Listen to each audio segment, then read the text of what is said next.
Olá pessoal, tudo bem com vocês? Aqui é Michel Augusto, você está no canal Cristianismo e Direito. Ah, Nós temos outro canal também, que é o Exposição Bíblica Oficial. O Exposição Bíblica Oficial é destinado para treinamento de pregadores, né? E esse canal aqui é um canal de diálogo entre o direito e o cristianismo, as questões correlacionadas ao espaço público.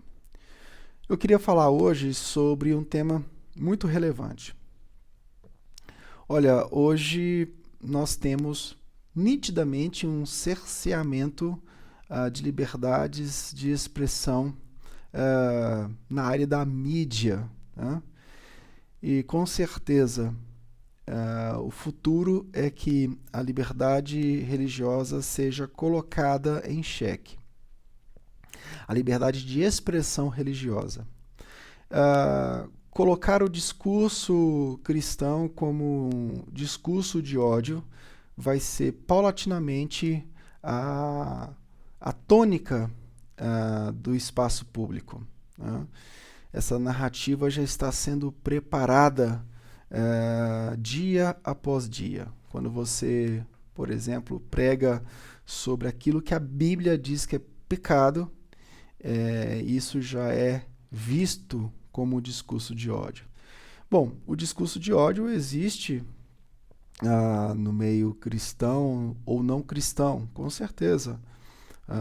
Mas nós não podemos aceitar que a liberdade de expressão religiosa seja maculada somente pelo fato do discurso cristão contra aquilo que nós acreditamos biblicamente que seja pecado, seja maculado, né? Seja maculado.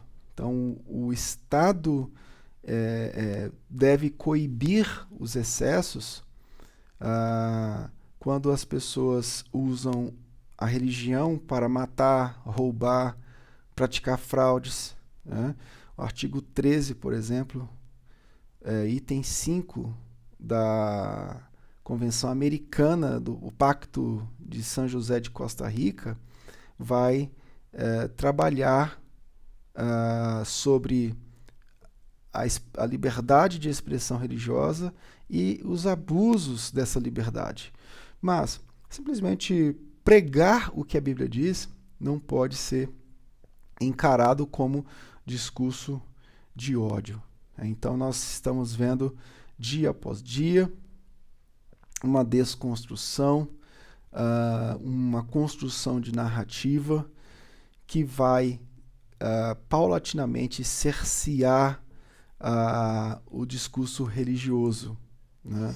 O próprio STF nos lembra que o chamado discurso de ódio tem algumas características, como a disseminação do ódio propriamente e a incitação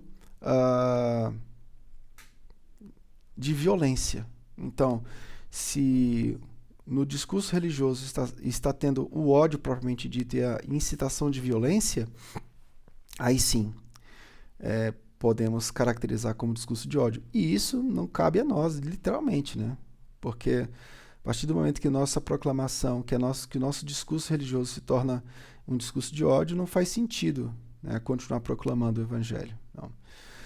Agora, o mero ato de comunicar o Evangelho, né, que é algo distinto de questões éticas e morais, o Evangelho diz respeito a uma justiça de Cristo que é imputada aos que creem.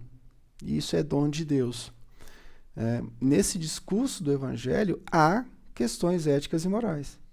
Não podemos confundir o Evangelho com uma religião moral.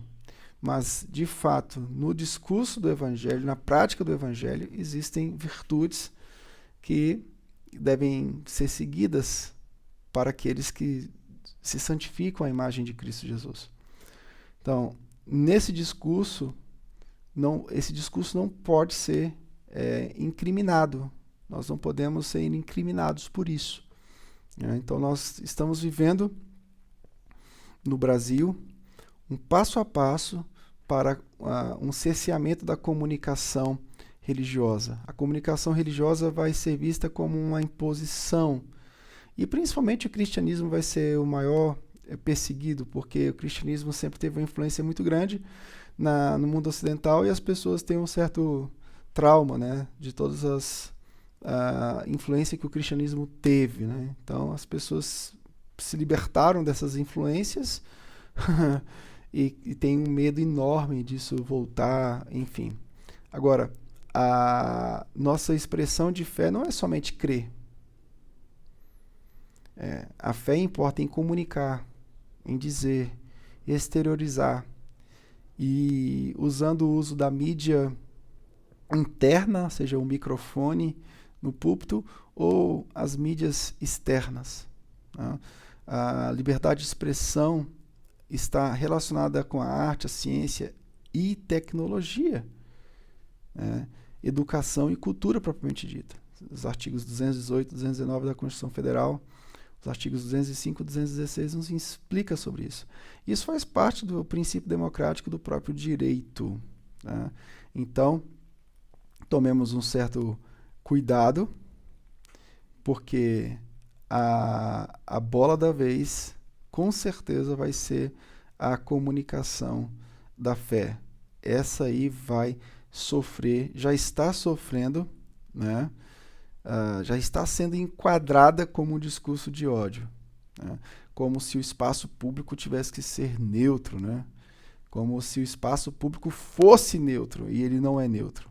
O espaço público não é neutro. Cada um leva para o espaço público as suas convicções religiosas. Isso aí é muito nítido. Ninguém consegue ser neutro nas suas posições religiosas, né? Então, hoje nós vivemos aí um cerceamento de liberdade de expressão midiática, né? E em breve nós vamos viver esse cerceamento no campo religioso. Enfim, a perseguição que outrora era uma perseguição física, em alguns países até hoje isso acontece, essa perseguição agora será uma perseguição judiciária, né? E a gente tem que estar preparado para isso e, de alguma forma, protestar contra isso, né? Eu acredito que nós precisamos, de forma ordeira, ir para as ruas. E, acima de tudo, continuar pregando o Evangelho, continuar orando, mas não deixar de se indignar contra essas questões, né? A pregação do Evangelho precisa ter aplicações acerca dos abusos do Estado contra a própria pregação em si, né? Eu repito, a submissão às autoridades de Romanos 13 não é absoluta, é relativa. É relativa. Então, tomemos um certo cuidado e saibamos que há uma patrulha do politicamente correto, né?